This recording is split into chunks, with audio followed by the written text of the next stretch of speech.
This is an unmanned aerial vehicle, more commonly known as a drone. Drones are relatively new vehicles, using propellers to fly and buzz across the sky. These devices are now the star of their own educational course, first taking off at BB High School. The teacher's name is Chad Mercado. Yeah, so it all started out on just a random weekend a couple years ago. Mr. Tarkington sent me a text message and just asked what I knew about drones. And at that time, I didn't really know anything at all. So I made a couple of jokes just about spying on students and stuff like that. And he was like, "No, man, I'm serious." So he ended up getting just an idea together, really, and we had a meeting about it the next day and told me to do some additional research to see if it was actually a viable program that we could offer. And it turned out that it touched on so many different STEM opportunities that we thought it would be a good thing to teach kids. And it turns out we're pretty deep in the curriculum now, and we're working on drones level 3 right now on the weekend. So it's going well.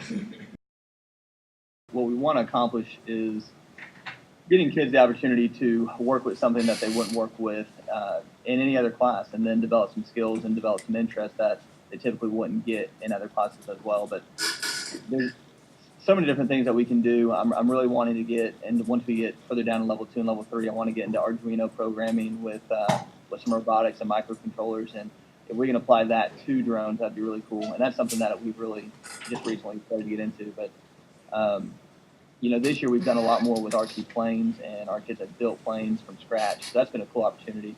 So there's a lot of creative side to it, and a lot of creation. Oh, that's the same thing. But being able to take things that other people have done and try to improve them or change them or put their own twist on, it's really been a good thing for the class. We're the first class that's actually offering as a full-time class in the country. And now I've actually gotten calls from a school right outside of Mountain View, actually inside Mountain View, California, which is right outside of they're like a mile from the Googleplex.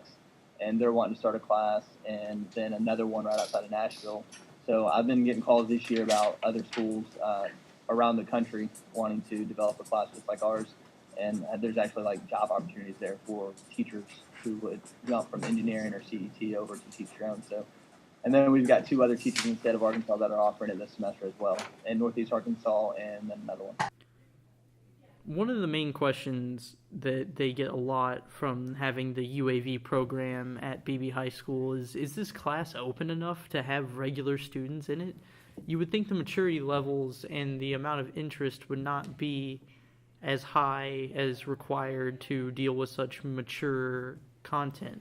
So we've got freshmen through sophomores, or freshmen through seniors, for the whole program right now. So we're going strong. We had our 8th grade career day the other day, and there's a lot of kids in there that I think will take the class as well.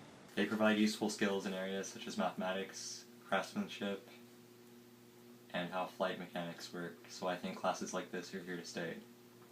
There's a new class offered to me by one of my teachers as something that hasn't been done before, so I was very interested. It feels good to know you're part of something that hasn't been done before, and you're kind of like part of setting up how it's going to be from then on. We encounter new problems as we go along because it's never been done before, and there isn't a whole lot of information on the internet, so everything is done as we go. To start the program, really just try to figure out what we were doing. So started out, I had no idea as far as where to start or who was the best company to start with for an educational program.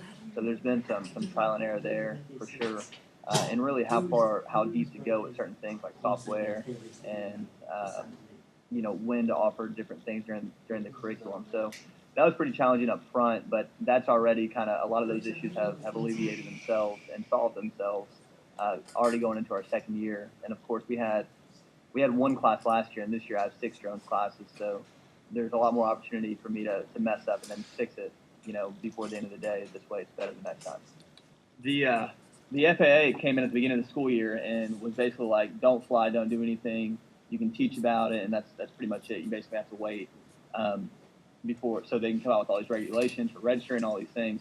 Well, then they did come out with the regulations, and we fit all the criteria. So now we've been able to follow all those rules and regulations that they set when we do fly. So just staying away from people in stadiums and stay under 400 feet and all that good stuff. So that's been something that we've had the opportunity after December 21st to start flying. So we're starting, as the weather warms up, we'll be flying on a weekly basis.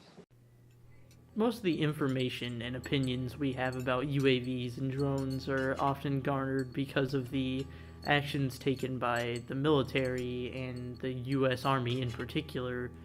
While not usually associated with positive things, that doesn't mean drones can't be a healthy curriculum.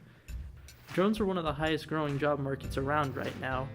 The demand to have people working on unmanned aerial vehicles is very large.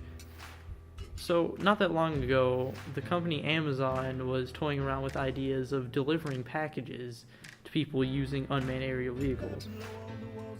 That considered, having a program to educate high school kids on how not only to assemble and fly drones, but to also program drones and have them take out flight courses by themselves is a very helpful thing to teach kids in a growing job market. So even though the general consensus about unmanned aerial vehicles / drones as we know them may not be exactly positive, I think that the future for drones in a high school setting is a very bright one because there's so much room for innovation and furthering the creativity of the children in classrooms, and I think this is an unexplored medium that we've never seen before, and I think it's going to take off.